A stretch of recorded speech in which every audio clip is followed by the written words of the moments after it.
Welcome back to Who Died Today USA channel. In the past few days, we have received somber news about the passing of extraordinary talents. Today's episode is dedicated to honoring their memory. Additionally, we will recap the stars we have recently lost. Before we begin, we kindly ask for your support. If this video or the legacies of these remarkable individuals have touched your life, please consider giving this video a thumbs up as a sign of respect and remembrance. Thank you. 1.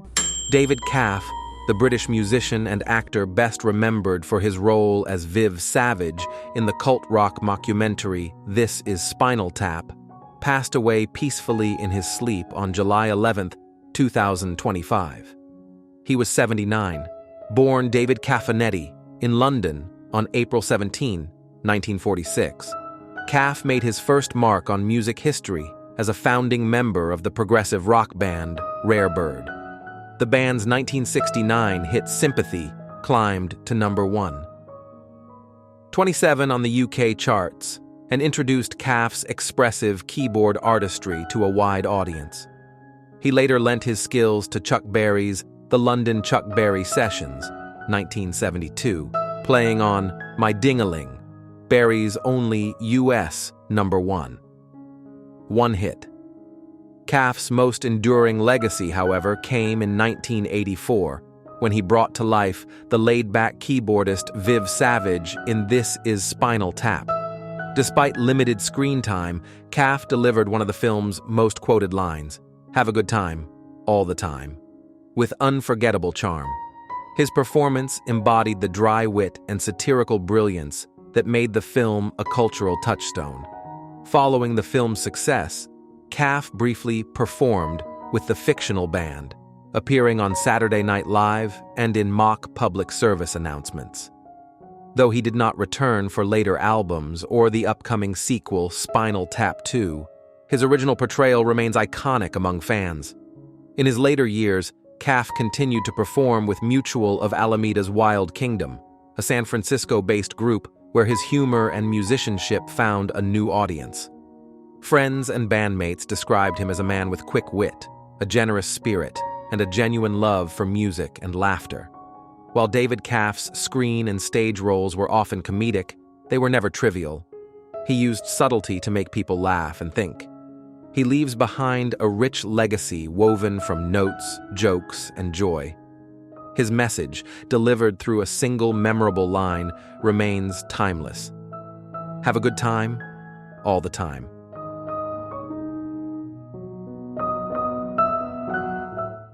2. Andrea Gibson, one of the most influential voices in contemporary spoken word poetry, carved an indelible mark on the world of literature and performance, with a career defined by boldness, lyrical mastery, and cultural resonance.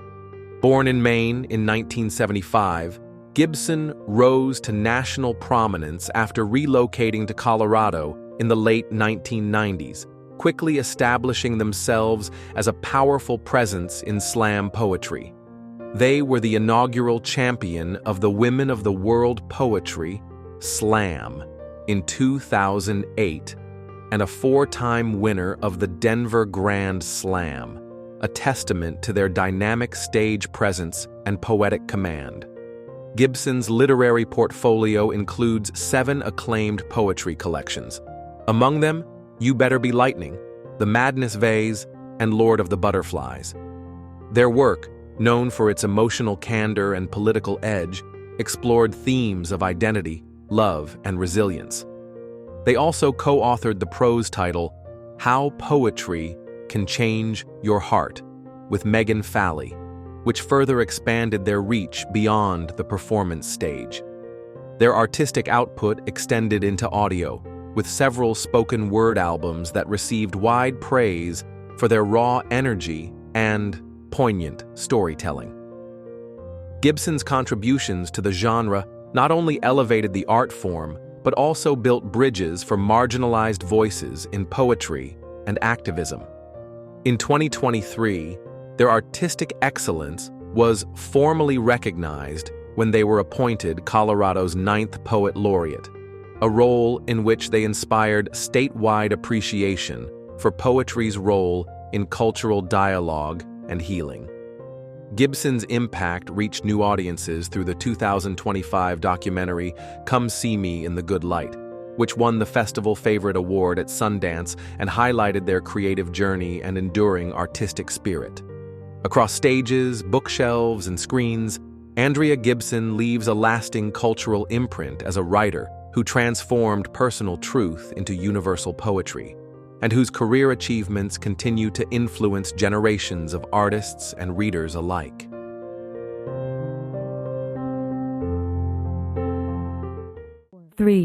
Michael Madsen, the gravel-voiced actor best known for his unforgettable roles in Quentin Tarantino's Reservoir Dogs and Kill Bill series, passed away on July 3, 2025, at his Malibu residence. He was 67. His death was attributed to cardiac arrest, according to representatives. Madsen's career, spanning over 4 decades and more than 340 screen credits, was a testament to his enduring presence in American cinema. From his early days on the Chicago stage under John Malkovich's guidance to his breakout as the sadistic Mr. Blonde in Tarantino's 1992 debut, he captivated audiences with a magnetic mix of menace and melancholy. His collaborations with Tarantino, including The Hateful Eight and Once Upon a Time in Hollywood, cemented his legacy as a symbol of gritty, uncompromising masculinity. Yet behind the tough guy exterior lay a deeply introspective artist. Madsen often spoke of the toll fame had taken. "People believe I am those characters, but I'm just a father who loves being home, watching old westerns in pajamas with my kid." His performances were shaped by this tension, the burden of typecasting versus a yearning for quiet dignity. Struggles were not unfamiliar to Madsen. He admitted to taking roles simply to support his family, and the tragic loss of his son Hudson in 2022 cast a long emotional shadow. Still, he remained prolific and found catharsis through poetry and photography. His upcoming book, Tears for My Father, explores masculinity in a shifting world, a final reflection of his internal battles. Survived by his wife, Deanna, children, and sister Virginia Madsen, Michael leaves behind a body of work both raw and refined. As Tarantino wrote in the foreword to his book, "If everyone walked the hero's path, everyone would be a hero." But Michael dared to walk his own. He exits the stage not merely as an actor, but as a man who felt deeply and lived fiercely, half legend, half lullaby. 4. Julian McMahon, the Australian-born actor known for his magnetic roles in acclaimed television dramas and blockbuster films, passed away on July 2, 2025, at the age of 56. According to official reports, McMahon died from lung metastasis following head and neck metastatic cancer, a battle he fought privately and with resilience. McMahon rose to international prominence in the early 2000s with his defining role as Dr. Christian Troy in Ryan Murphy's provocative medical drama Nip Tuck, 2003 to 2010. His portrayal of the charismatic, flawed plastic surgeon earned critical acclaim and helped redefine cable television storytelling. The role cemented him as a fearless actor capable of navigating emotionally complex territory. Prior to that, McMahon captivated audiences as the enigmatic Cole Turner on Charmed, 2000 to 2005, where his romantic arc with Alyssa Milano's character became one of the show's most iconic storylines. His presence brought gravitas and intensity to the Supernatural series, further expanding his reach among international audiences. On the big screen, McMahon took on the role of Doctor. Victor Von Doom in the Fantastic Four films, 2005 and 2007, sharing the screen with Chris Evans and Jessica Alba. His interpretation of the Marvel villain added to his legacy of compelling, multifaceted performances. Throughout his career, McMahon was recognized not only for his striking screen presence, but also for his ability to imbue his characters with inner complexity. Whether playing a seductive demon or a morally conflicted surgeon, he brought depth, charm, and an unmistakable energy to every role. Survived by his wife, Kelly, and daughter, Madison, Julian McMahon leaves behind a powerful legacy across film and television. As remembered by friends and co-stars, he was a dynamic performer, a loyal friend, and a man whose passion for his craft touched millions.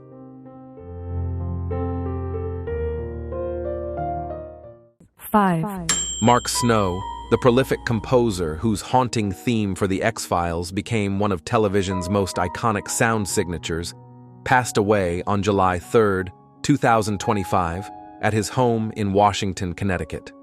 He was 78, trained at Juilliard, and originally a classical oboist. Snow transitioned into television composition and built a career spanning more than 5 decades, with over 250 film and television credits to his name. His signature achievement came with The X-Files, 1993 to 2018, where he scored all 217 episodes and 2 feature films, earning 6 of his 15 Emmy nominations for the work. His eerie, echo-driven theme, famously inspired by an accidental elbow strike on his keyboard, transcended television to become a global phenomenon. The track reached number 1 in France and number 2 in the UK, establishing Snow as an unlikely presence on the international music charts. Snow's resume extends beyond The X-Files. He composed music for Heart to Heart, 90 episodes, Falcon Crest, Starsky and Hutch, T.J. Hooker, Blue Bloods, Smallville, and Ghost Whisperer. He also scored high-profile miniseries including Oldest Living Confederate Widow Tells All, Children of the Dust, and Helter Skelter, each earning critical recognition and Emmy nominations. A recipient of the ASCAP Golden Note Award, Snow was widely admired for his ability to blend orchestral depth with modern electronic soundscapes. His method, improvising directly to picture using evolving synthesizer technology, helped reshape the language of TV scoring in the late 20th century.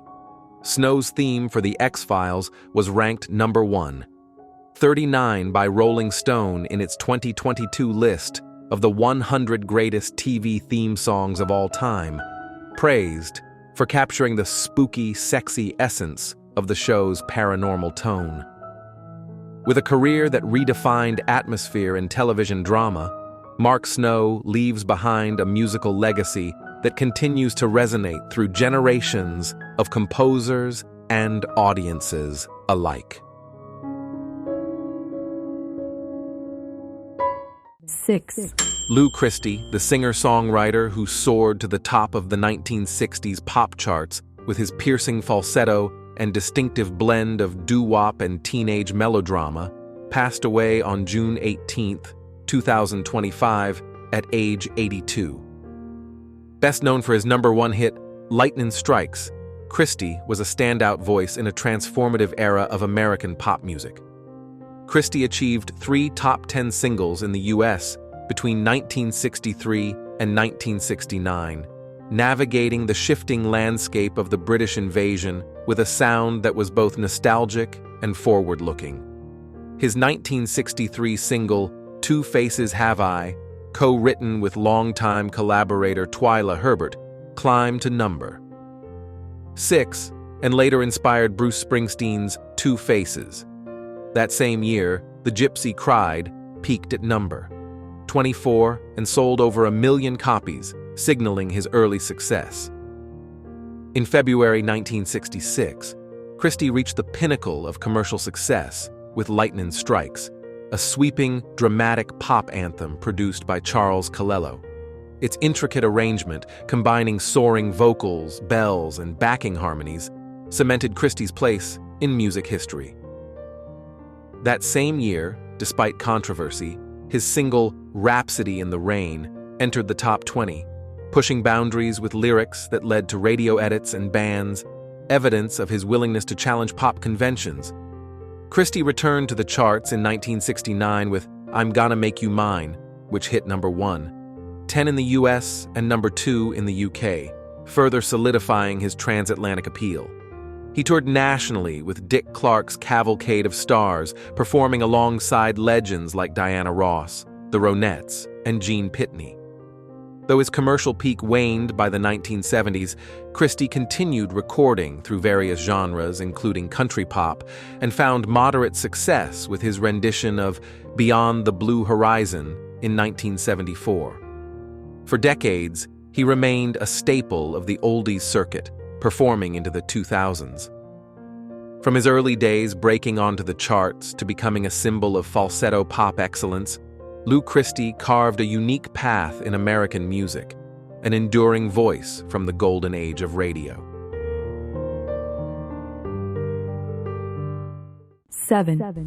James Carter Cathcart, a masterful voice actor who gave life to some of the most beloved characters in anime history, built a monumental career in entertainment across 4 decades. Best known for voicing Meowth, James of Team Rocket, Professor Oak, and Gary Oak in the Pokemon franchise, Cathcart appeared in over 700 episodes and more than 15 feature films, making him a cornerstone of one of the world's most enduring animated series. From Pokemon, the first movie, 1998, through season 25, Cathcart's performances helped define the English language adaptation of the series. His voice work imbued characters with warmth, wit, and emotional complexity, from Meowth's wisecracks to Professor Oak's sagely wisdom, becoming iconic among generations of fans. For 17 years, he also served as the sole scriptwriter for the English dub, shaping both dialogue and tone for a global audience. Outside of Pokemon, Cathcart voiced Weevil Underwood and Loomis in Yu-Gi-Oh!, Duel Masters, Vector the Crocodile in Sonic X, and lent his voice to shows including One Piece, Kirby, Right Back at Ya, Aria, Teenage Mutant Ninja Turtles, and The Slayers. His extensive contributions made him one of the most versatile and prolific talents in English anime dubbing. Before entering the voice acting world, Cathcart was a musician and performer. A guitarist and singer with the New York-based punk band The Laughing Dogs, he played alongside legends like Blondie, Patti Smith, and Cheap Trick. The band's music was featured in the film CBGB 2013, marking his impact on both music and animation. Cathcart's talents spanned voice, writing, and music, establishing him as a multifaceted artist whose work resonated deeply with audiences. His legacy remains imprinted on pop culture, and the characters he portrayed continue to echo across generations. 8. Harris Yulin, the venerable actor known for his commanding presence and unshakable dedication to the craft of performance, passed away on June 10, 2025, at the age of 87.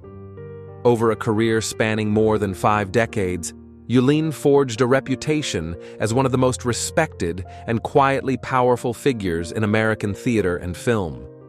Best remembered for roles in Scarface, Clear and Present Danger, and Training Day, Yulin brought a unique blend of intensity and restraint to the screen. He was a master at portraying moral complexity, often inhabiting roles with an inward fire: corrupt officials, conflicted lawmen, political manipulators, characters that felt lived in, burdened by invisible histories. On television, his guest performance on Frasier earned him an Emmy nomination in 1996. He later brought his signature gravitas to shows like 24, Star Trek, Deep Space, 9, Ozark, and The Unbreakable Kimmy Schmidt, where his range as a performer was fully evident, from dramatic weight to eccentric humor. Yet it was in theater that Yulin found his spiritual home. From Watch on the Rhine to Hedda Gabler, he embraced the discipline of the stage with reverence. His colleagues spoke of a performer who elevated rehearsal rooms with thoughtful silence and rare humility. In interviews, Julian often downplayed fame, preferring instead to do the next thing that comes along, a phrase that revealed both artistic integrity and quiet resilience. He was preparing for a new role in American classic just before his passing, testament to a life spent in pursuit of meaningful work. There was no final act for Harris Julian, only a continuous unfolding. In every performance, he left a trace of introspection, a glimmer of conscience. He didn't just act, he seemed to wrestle with each line, suggesting a man deeply attuned to the human struggle beneath the surface of drama. 9. Valerie Mahaffey, whose career spanned more than 5 decades across television, film, and theater, built a reputation as one of the most skilled and versatile character actresses of her generation. Her breakthrough came in 1992 when she won the Primetime Emmy Award for Outstanding Supporting Actress in a drama series for her role as Eve in the critically acclaimed CBS dramedy Northern Exposure.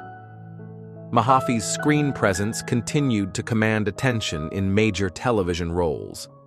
She delivered standout performances in Desperate Housewives, where she played the manipulative Alma Hodge, and in Netflix's Dead to Me, portraying the flamboyant and unpredictable Lorna Harding across 2 seasons. In ABC's Big Sky, she again demonstrated her ability to bring layered complexity to eccentric characters. Her film career included roles in high-profile projects such as Clint Eastwood's Sully, the Oscar-nominated Seabiscuit, and Azazel Jacobs's French Exit, where her role as Madame Reynard opposite Michelle Pfeiffer earned her an Independent Spirit Award nomination. Additional film credits included Jungle 2, Jungle, No Pay, Nudity, and The Eighth Day. A respected stage performer, Mahaffey began her career on Broadway, with credits including Dracula, alongside Raul Julia and Play Memory, directed by Harold Prince. Off-Broadway, she earned 2 Obie Awards for her work in Top Girls and Talking Heads. Her classical roles included Desdemona in Othello with Morgan Freeman, and Juliet in Romeo, and Juliet with Tom Hulce. Mahaffey was a frequent presence on television throughout the 1990s and 2000s, appearing in acclaimed series such as Seinfeld, ER, Ally McBeal, Judging Amy, Grey's Anatomy, and Young Sheldon. Her ability to transition seamlessly between drama and comedy made her a favorite for both guest appearances and recurring arcs. Her career was defined by consistent critical acclaim, professional respect, and a remarkable ability to elevate every role with subtle wit and emotional clarity.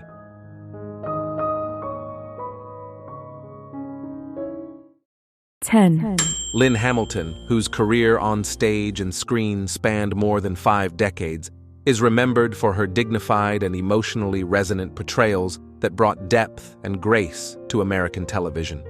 Her most iconic role came in Sanford and Son, 1972 to 1977, where she played Donna Harris, the poised and level-headed girlfriend of Fred Sanford, portrayed by Redd Foxx.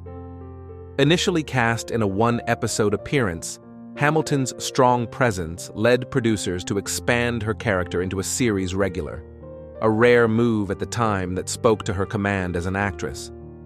Hamilton brought similar poise to her recurring role as Verdie Foster on The Waltons, appearing in 17 episodes from 1973 to 1981 and later in 2 TV movies. As a proud, self-made woman who learned to read later in life, her character became one of the show's most memorable. Miss Verdie represented resilience and the lifelong pursuit of dignity through learning, a portrayal Hamilton once called one of the roles I'm most proud of. Her screen credits extended to films such as Lady Sings the Blues, Brother John, Buck and the Preacher, and Legal Eagles, while her television resume included The Practice, Roots, The Next Generations, 227, and Generations. She also held recurring roles on Dangerous Women and made appearances on classic shows, including Gunsmoke, Room 222, The Rockford Files, Cold Case, and NYPD Blue. A classically trained performer, Hamilton began on Broadway in Only in America, 1959, and The Cool World, 1960, and later toured internationally with repertory productions such as The Miracle Worker. She was also a member of President Kennedy's Cultural Exchange Program, promoting American theater abroad. Hamilton's contributions helped break ground for African American actresses at a time of limited opportunity. Her legacy endures not through spectacle, but through characters that spoke with quiet power, warmth, and unshakable presence.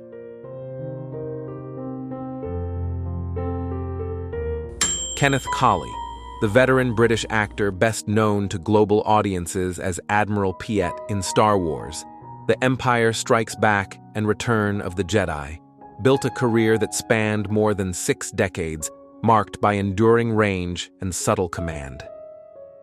Beginning in 1961, Colley worked across prestigious stages, including the Old Vic, the Royal Court Theatre, and the Royal Shakespeare Company. His classical foundation supported a diverse screen career. For director Ken Russell, he delivered a series of intense performances, portraying Tchaikovsky's brother in The Music Lovers, Frédéric Chopin in Listomania, and appearing in The Devils, Mahler, The Rainbow, and Prisoner of Honor. In film, Colley became a cultural touchstone for his role as Admiral Piet, rising through the ranks under Darth Vader.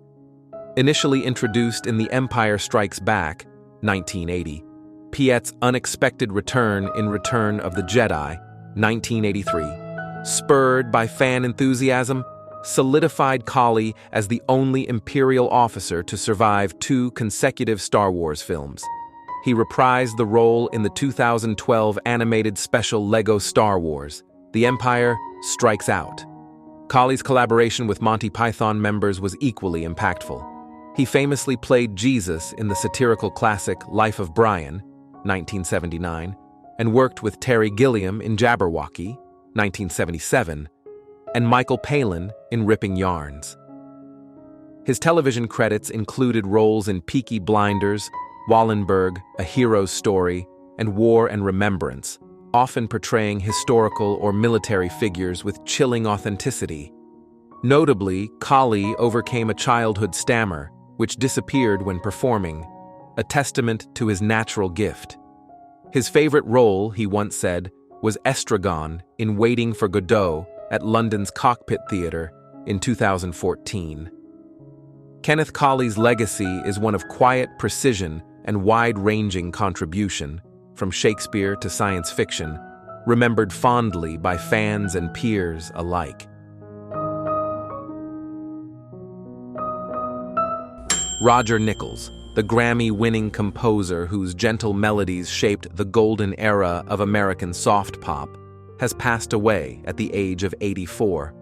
Across a career defined by musical elegance and restraint, Nichols left an enduring legacy with some of the most celebrated songs of the 1970s.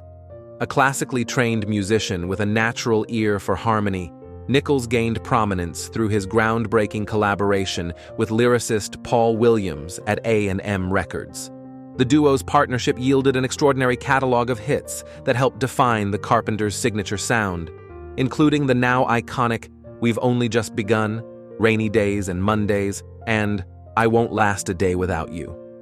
Originally written as a television jingle for Crocker Bank, We've Only Just Begun was transformed into a full-length song that became one of the most beloved wedding ballads in American music.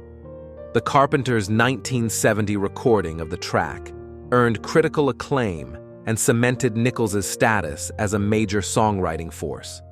Beyond his work with the Carpenters, Nichols and Williams wrote Out in the Country, a top 20 hit for Three Dog Night that echoed growing environmental consciousness in popular culture.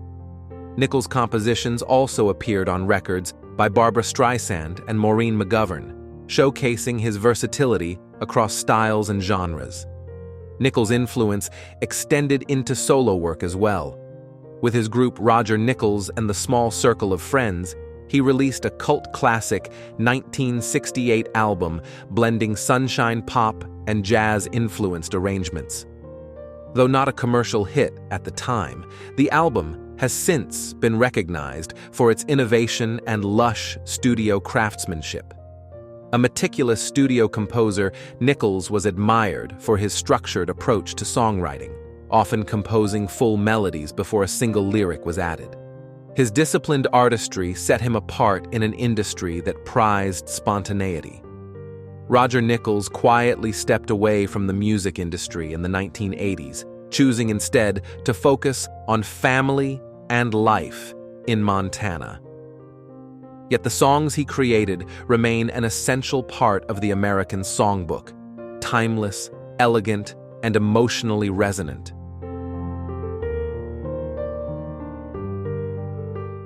Daniel Williams, the talented drummer affectionately remembered for his contributions to the metalcore band The Devil Wears Prada, spent over a decade shaping the group's distinctive sound before retiring from the lineup in 2016. His powerful, precise drumming formed the rhythmic backbone of albums including Plagues, 2007, With Roots Above and Branches Below, 2009, and Dead Throne, 2011, earning the band critical acclaim and a devoted fan base. Williams joined The Devil Wears Prada at the dawn of their 2005 inception, cementing their identity within the hardcore scene through relentless touring and gripping live performances. Known for his energetic stage presence and nuanced technical skill, he helped elevate the band's musical intensity and emotional resonance, contributing to its rise as a mainstay in heavy music circles. During his tenure, Williams participated in nationally renowned tours, such as the Warped Tour and Mayhem Festival, helping The Devil Wears Prada break into mainstream consciousness. He featured prominently in music videos, international festivals, and radio specials, reinforcing the band's reputation for tight, compelling live sets. Beyond touring, Williams honed his craft in the studio. His drum tracks were praised for their rhythmic complexity and musical sensitivity, blending brutal metalcore intensity with melodic precision. He also advocated for the band's artistic growth, engaging in songwriting sessions and collaborative arrangements that shaped the album's structure and thematic depth. Williams remained close to the music community after departing the band in 2016, often attending shows, mentoring emerging drummers, and sharing his passion for craftsmanship. His dedication to musical excellence and camaraderie left a lasting impression on fans and fellow musicians alike. Though his life was tragically cut short in a plane crash, Daniel Williams' artistic contributions remain indelible. His legacy endures through the powerful recordings and unyielding spirit he brought to every performance. His rhythm still echoes in the albums and stages he helped define.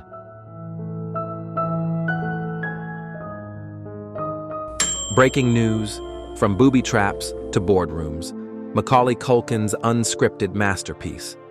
In the heart of Manhattan's Upper East Side, tucked away in the working-class enclave of Yorkville, Macaulay Carson Culkin was born on August 26, 1980. He arrived as the third of 7 children into a household defined not by material wealth, but by resilience, noise, and boundless creativity. The Culkins lived in a 1-bedroom railroad-style apartment where every inch of space carried the imprint of family life. 9 people sharing a narrow home might sound chaotic to most, but for Macaulay, it was the first stage he ever knew. His father, Christopher Culkin, once a Broadway stage actor, and his mother, Patricia Brentrup, a devoted telephone operator, may not have had riches, but they possessed a deep reverence for performance, storytelling, and the subtle magic of imagination. Music played from battered radios. Puppets made from socks performed impromptu shows atop overturned milk crates. Books, jingles, and the cadence of everyday conversations became the building blocks of Macaulay's early education. By the time he was 4, Macaulay had already shown signs that he viewed the world through a lens that others could not.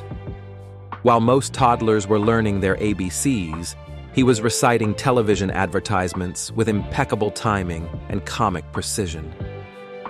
His family affectionately called him Mackie, and in their eyes, he wasn't merely repeating lines, he was delivering performances.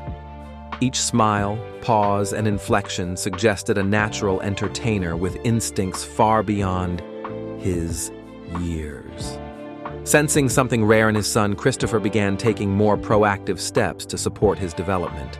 He enrolled Macaulay in the Professional Children's School, a haven for artistically inclined youth juggling academics and oudejaarswonders. There, the boy began to understand the structure behind the spark, the routines, the expectations, the importance of technique. But it was at the School of American Ballet, where he studied on scholarship, that Macaulay first encountered the demands of real discipline. Amid a sea of taller, older students, he stood out, not for his height, but for his precision and quiet determination. The rigors of ballet, far from discouraging him, refined his movement and sense of stage presence. He practiced beside students nearly twice his size, mastering posture, poise, and the delicate balance of tension and release. In those early studio mirrors, he began to see something clearer than fame: the importance of preparation, the integrity of effort, and the value of humility. Outside the classroom, Macaulay's world remained grounded in the small joys of childhood. Stickball on the sidewalk, shared slices of dollar pizza, and rotating shifts on the pull-out couch remained part of his rhythm. His mother, Patricia, made sure that despite his early brushes with the spotlight, he stayed a child first and an actor second.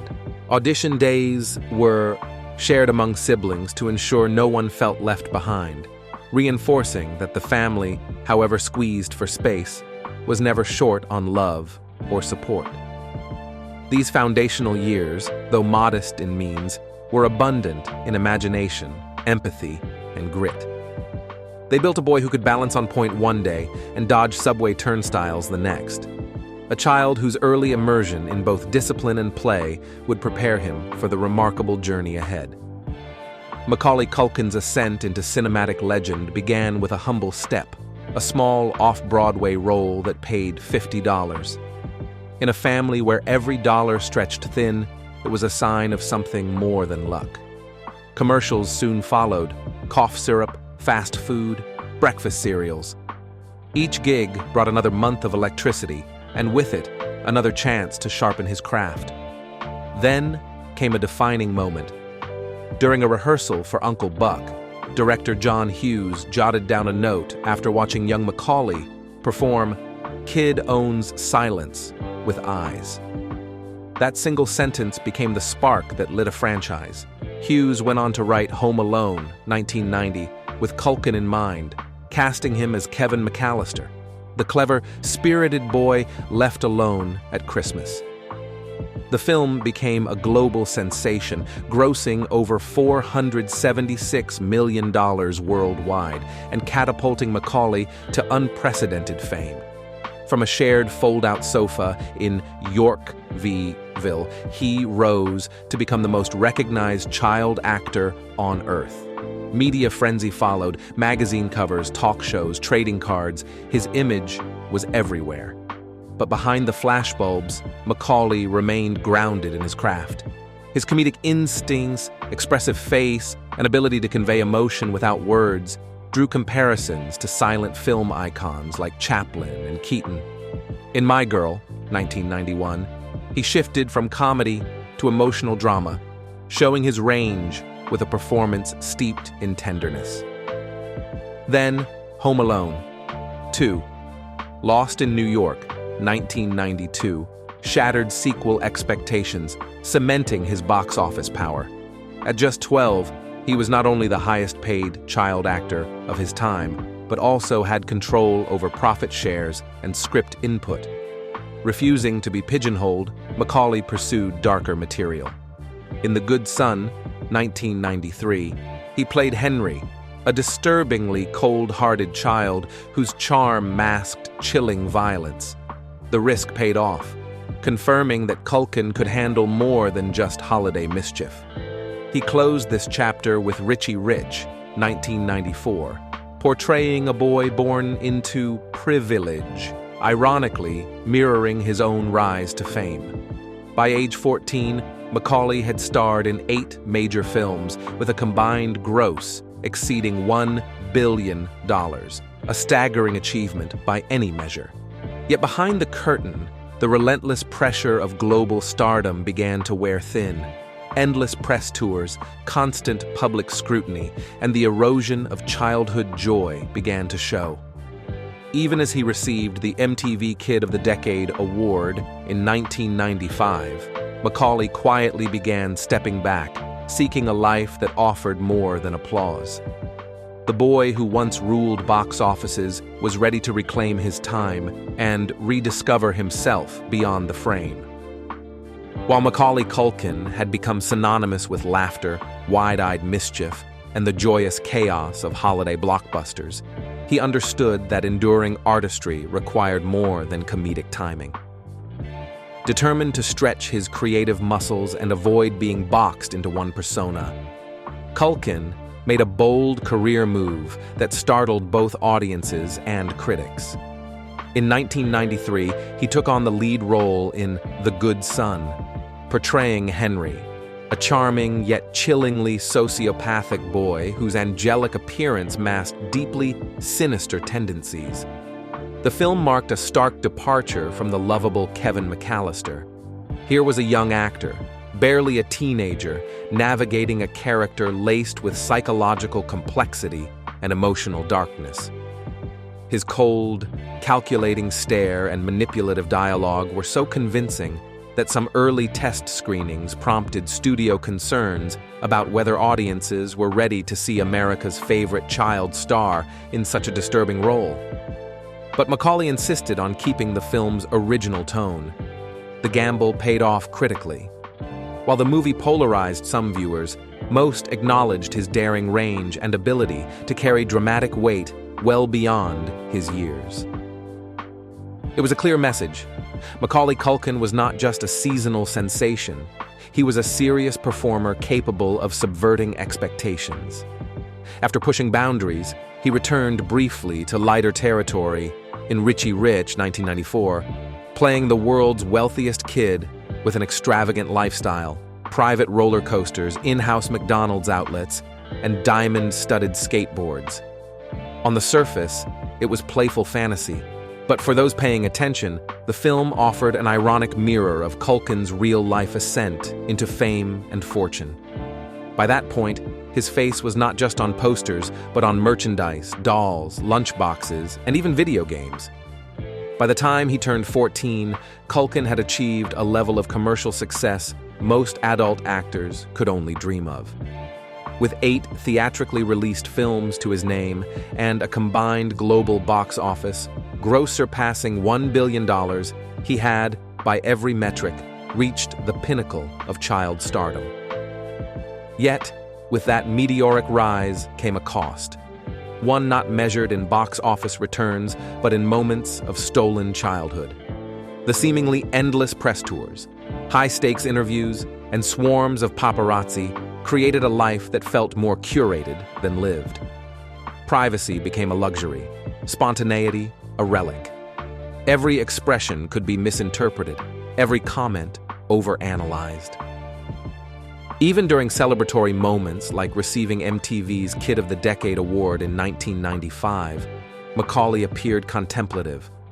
While the audience roared and the industry celebrated a prodigy, behind his polite smile was a young man yearning for stillness, for anonymity, for agency.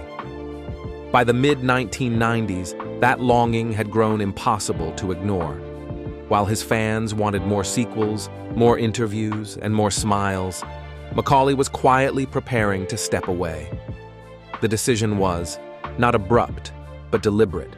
A young person reclaiming control over his narrative before it was entirely consumed by the machine of celebrity.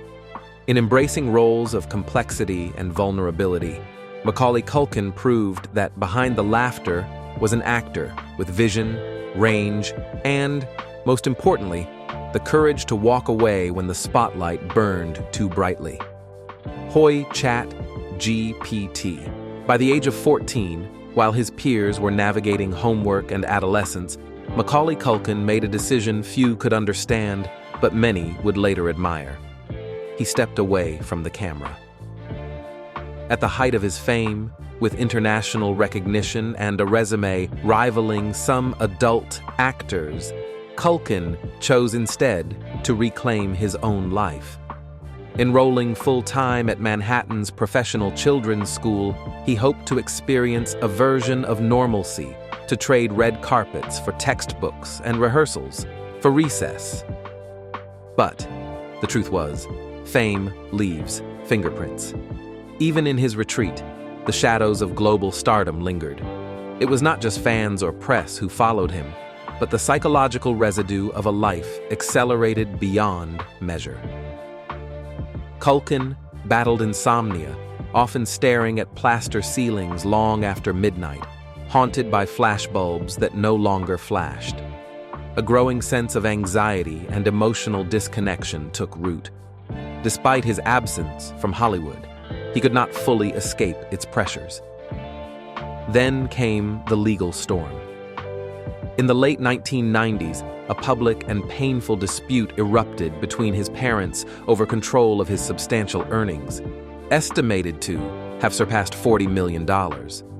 What should have been a time of healing and quiet growth became a courtroom saga. Macaulay found himself, still a teenager, entangled in legal filings and financial terms, signing tax forms instead of yearbooks. To the world, he was a headline. To himself, he was drifting through a life that no longer felt like his own. Tabloid speculation reached fever pitch. Paparazzi lenses captured his thinning frame and hollow eyes. Whispers of frailty and exhaustion made their way to magazine covers. Nutritional concerns, erratic appearances, and a noticeable weight loss triggered public alarm, yet much of the commentary lacked compassion. The boy, who had once lit up screens, now faced scrutiny for struggling to find his footing away from them. And yet, through this emotional maelstrom, Macaulay never surrendered to bitterness or cynicism. Quietly, he began the long work of restoration.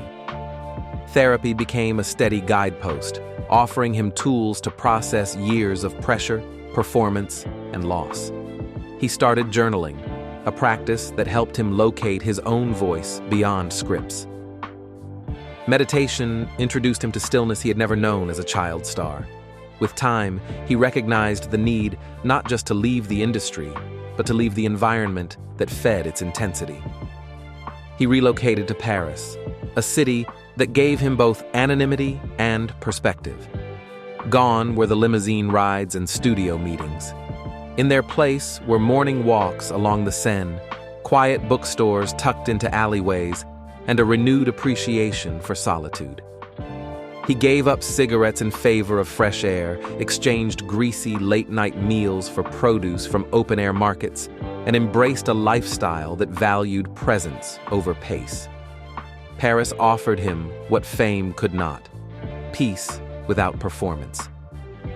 Slowly, and without fanfare, Macaulay began to mend the fractures fame had left behind. The silence he had once feared became a sanctuary.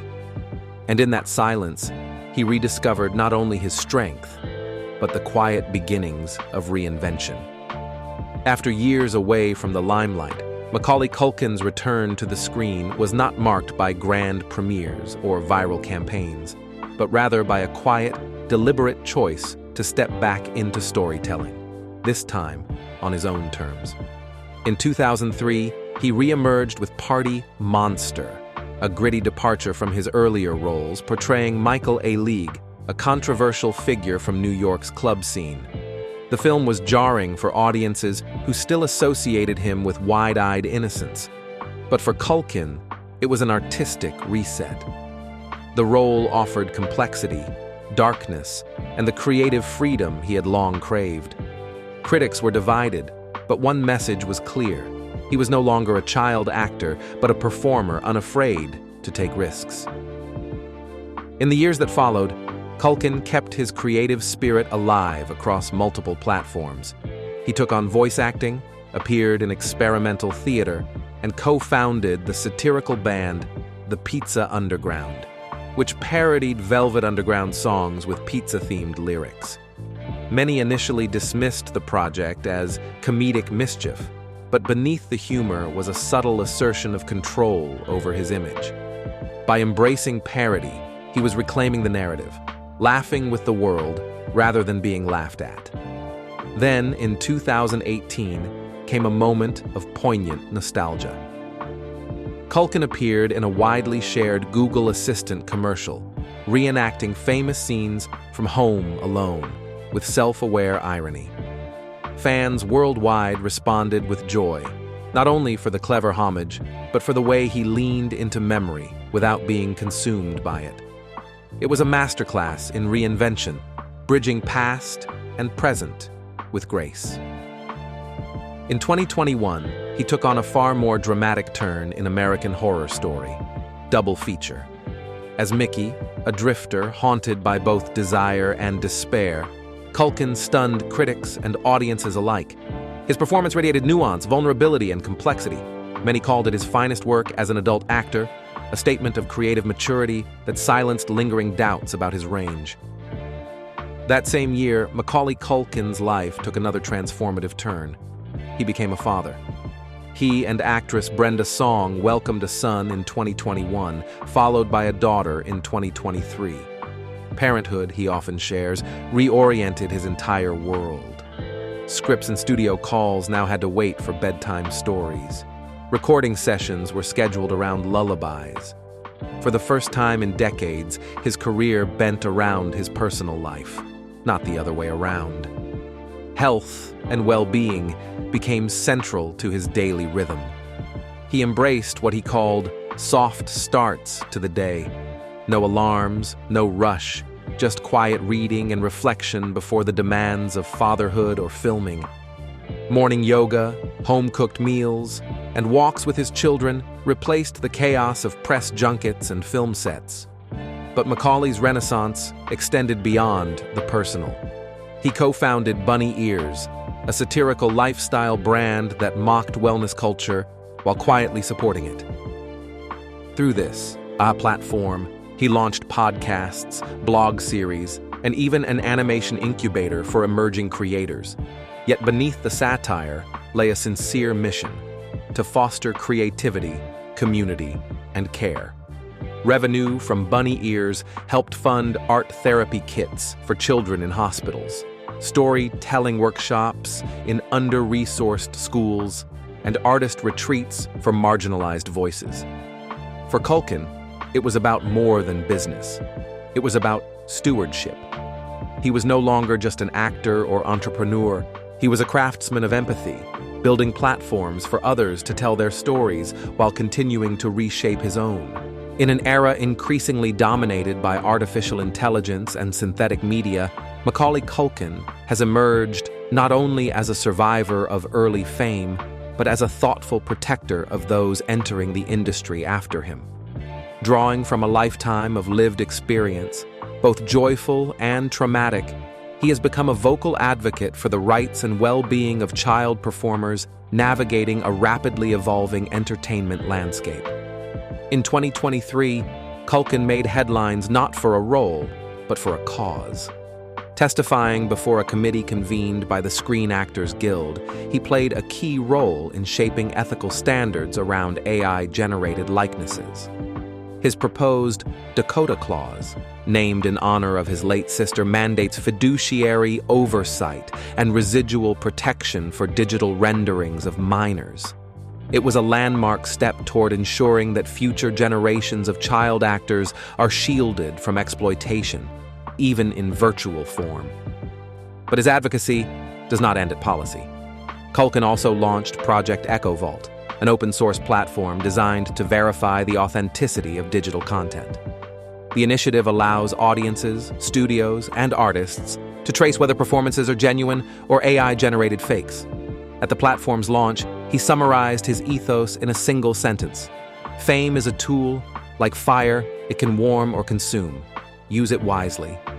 That measured perspective, born from years in the spotlight and long stretches away from it, has become central to the narrative he now writes with purpose. Today, Macaulay lives in a quiet Los Angeles neighborhood in a bungalow shaded by lemon trees. There is no red carpet at the gate, just a garden where his children chase butterflies and sidewalk chalk drawings bloom every weekend. His days are split between writing, producing, and parenting. Saturday nights often transform their driveway into a makeshift cinema where classic silent films play against a white bedsheet while Culkin, seated at an upright piano, provides the score with a mix of nostalgia and newfound joy. Gone is the wide-eyed boy, peeking through holiday windows on film posters. In his place stands a man of intentionality, shaped not by celebrity, but by how he chose to confront it. Today, Macaulay Culkin is a devoted father, a committed partner to actress Brenda Song, a reflective artist, and a purposeful advocate. His creative ventures, whether a podcast episode, a limited series, or an animated holiday special, carry his signature: heart, humor, and humility. Currently in production is Railroad Apartment, a semi-autobiographical series set in the cramped quarters of a one-bedroom New York home filled with chaos, dreams, and survival. The project, greenlit by A24, draws from the unfiltered moments of his early life. Half the writing team is made up of first-time screenwriters from working-class backgrounds, his quiet commitment to fostering opportunity for others echoing through every frame. He is also producing a stop-motion holiday special, voiced by Angela Bassett, a celebration of childhood magic told through a lens of wit and subversion. The special, produced by his animation incubator, is poised to become an annual favorite for families who prefer thoughtful storytelling to seasonal consumerism. At the heart of Culkin's daily life sits a shoebox labeled "Ideas Worth Losing Sleep Over." It holds scraps of inspiration, jotted on napkins during pancake breakfasts, whispered into his phone during early morning walks, or doodled while crafting sock puppets with his kids. Each one represents more than a future project. They are reminders of presence, of the creativity that once carried him through crowded auditions and now powers a quieter, more meaningful kind of success. Macaulay Culkin may have begun his journey defending a home with paint cans and marbles. Today, he defends creative integrity, emotional safety, and the right to reimagine one's path. Fame may have opened the door, but stewardship now holds the keys. His legacy does not hinge on a single holiday film or viral commercial. It is etched in evolution, in laughter shared with children, in policies protecting artists, and in the quiet act of showing up, fully and authentically, every day. His story is not one of reinvention. It is one of reflection, resilience, and rising, slowly but surely, with kindness intact.